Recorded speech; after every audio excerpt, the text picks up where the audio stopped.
ശബരിമല സ്വർണ്ണ കവർച്ചയിൽ തിരുവിതാംകൂർ ദേവസ്വം ബോർഡ് മുൻ president PS പ്രശാന്തിനെ തള്ളി പ്രതിപക്ഷ നേതാവ് പിണറായി വിജയൻ. ഹൈക്കോടതി നേതൃത്വത്തിലാണ് അന്വേഷണം നടക്കുന്നത്. UDF അധികാരത്തിൽ വന്നതിന് ശേഷം എന്തെങ്കിലും മാറ്റം ഉണ്ടായിട്ടുണ്ടോ എന്ന് അറിയില്ല എന്നും പിണറായി വിജയന്റെ പ്രതികരണം. ADGP MR അജിത് കുമാറിനെ സസ്പെൻഡ് ചെയ്തത് സർക്കാരിന്റെ ഭാഗത്തെ അസാധാരണ നടപടിയെന്നും പിണറായി പ്രതികരിച്ചു.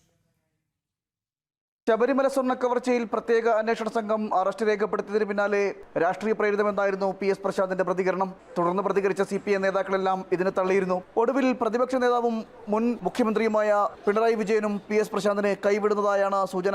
ഹൈക്കോടതിയുടെ മേൽനോട്ടത്തിലാണ് അന്വേഷണം നടക്കുന്നത്. UDF അധികാരത്തിലെത്തിയതിനു ശേഷവും എന്തെങ്കിലും മാറ്റം സംഭവിച്ചിട്ടുണ്ടോ എന്ന് അറിയില്ലെന്നും പ്രശാന്ത് ഉന്നയിച്ച ആരോപണത്തിൽ വസ്തുതകൾ കൂടി മനസ്സിലാക്കണമെന്നുമായിരുന്നു പിണറായി വിജയന്റെ പ്രതികരണം. ഹൈക്കോടതിയുടെ നിയന്ത്രണത്തിലുള്ള SITയുടെ അന്വേഷണത്തിന് എല്ലാ പിന്തുണയുമായിരുന്നു LDF സർക്കാർ നൽകിയിരുന്നത്. UDF സർക്കാർ വന്നതിന് ശേഷം അതിലെന്തെങ്കിലും മാറ്റം വന്നിട്ടുണ്ടോ എന്ന് എനിക്കറിയില്ല. പ്രശാന്ത് ഒരു കാര്യം ഉന്നയിച്ചിട്ടുണ്ട്. അതിന്റെ കൂടുതൽ വസ്തുതകൾ മനസ്സിലാക്കണം. കൂടുതൽ വസ്തുതകൾ മനസ്സിലാക്കിയതിനു ശേഷം മാത്രമേ എന്തെങ്കിലും പറയാൻ സാധിക്കൂ. ആലപ്പുഴയിലെ രക്ഷാപ്രവർത്തനത്തിൽ MR അജിത് കുമാറിനെ സസ്പെൻഡ് ചെയ്ത നടപടിയിൽ അജിത് കുമാറിന് അനുകൂലമായാണ് പിണറായി പ്രതികരിച്ചത്. അജിത് കുമാറിന്റെ ഭാഗത്ത് പ്രശ്നങ്ങൾ ഉണ്ടെന്നല്ല എന്ന് പറഞ്ഞ പിണറായി സർക്കാർ സ്വീകരിച്ച നിലപാടിൽ ചില പ്രശ്നങ്ങളുണ്ടെന്നും പ്രതികരിച്ചു. ഞാൻ കാണുന്ന ചില പ്രശ്നങ്ങളുണ്ട് എന്നാണ്. പ്രശ്നങ്ങളുണ്ട് എന്ന് പറയുന്നത് എങ്ങനെ?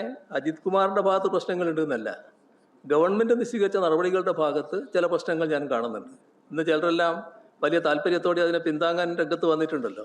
ആ നിലയല്ല എനിക്ക് ആ കാര്യത്തിലുള്ളത്. ആലപ്പുഴ രക്ഷാപ്രവർത്തനത്തിലും ശബരിമല സ്വർണ്ണ കവർച്ചയിലും CPM നേതൃത്വത്തിന് കനത്ത തിരിച്ചടിയാണ് ലഭിച്ചത്. ജനം, തിരുവനന്തപുരം.